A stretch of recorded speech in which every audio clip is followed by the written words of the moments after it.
Hey GED students, it's GED question of the day time. Let's go ahead and read this word problem. It says a circle has a radius of 11.2 inches. What is the circumference of the circle to the nearest tenth of an inch?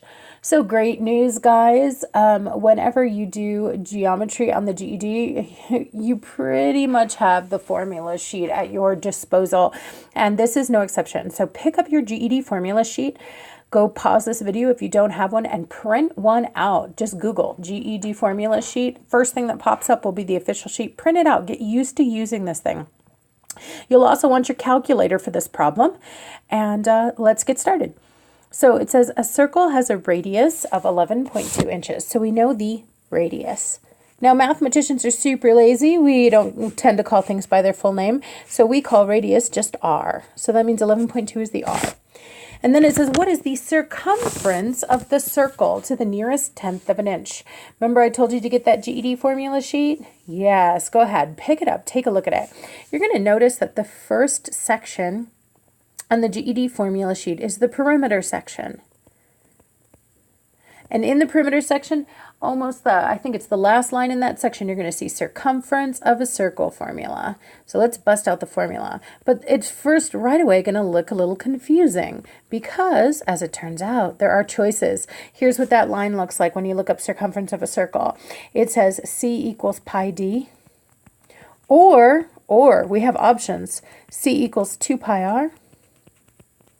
And then it has a little semicolon there, and then it tells us pi is approximately equal to 3.14. That's just a little piece of information. That's not the formula, okay, guys? They're telling us what pi is.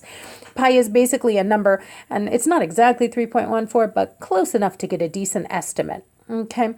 So the real issue here is that I have two formulas, and it's like, which one should I choose? Well, you should choose the one that makes your life easier. So go back, take a look at what we had. We knew that our circle had a radius, an r of 11.2. So which of these two formulas shall I use? Well, notice one of them has a d in it, and one of them has an r in it. Let's use the one with an r. Let's use the one with an r. So let me erase this, get all this mess out the way, and let's just use that formula.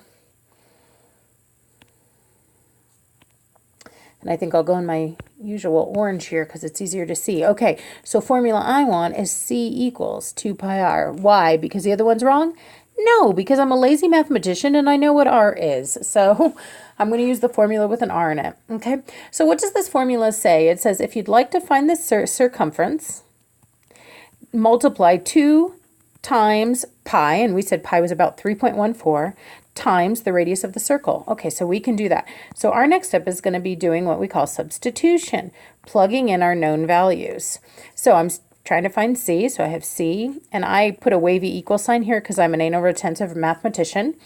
I know we're about to approximate by using this approximate version of pi, so I use the wavy equal sign to just tell everybody I know it's a rounded answer. So there's my 2, and there's my 3.14. 3.14. Why did I plug in 3.14? Well, notice the next thing in the formula was pi. And just like your formula sheet said, pi is about 3.14. So I plugged that in as the decimal approximation of pi. Next thing I need is r, and we know our r. Our r is the radius of the circle, 11.2.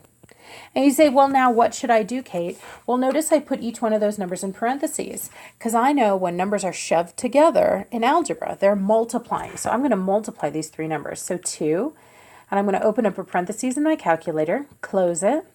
Open up a parentheses and type 3.14, then close it. Now open up a parentheses and type 11.2 and then close it. And I get that C is about 70.336. Okay, now I'm mostly done with this problem, but two things you should know. One thing is, in geometry, we always have units. So I should have a unit. It's like 70.33 what?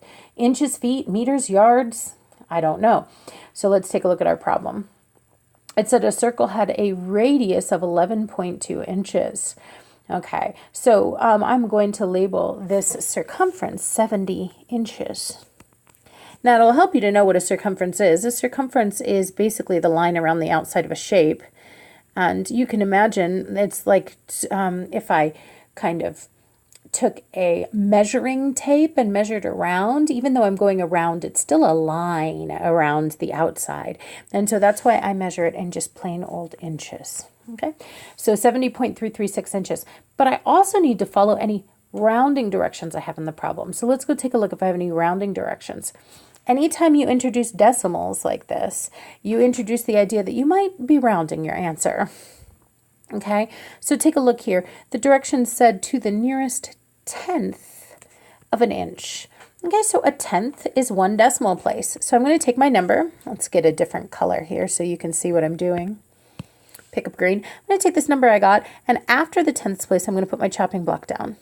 That's where I want my number to end. Now remember, you can't just throw away a bunch of digits without asking yourself if they were big enough to matter. So I'm going to look at this next number, the one I'm about to throw away, the 3, and ask myself if I'm halfway through my digit system yet. Well, the halfway point is 5, and I'm not at 5 yet. 3 is less than 5.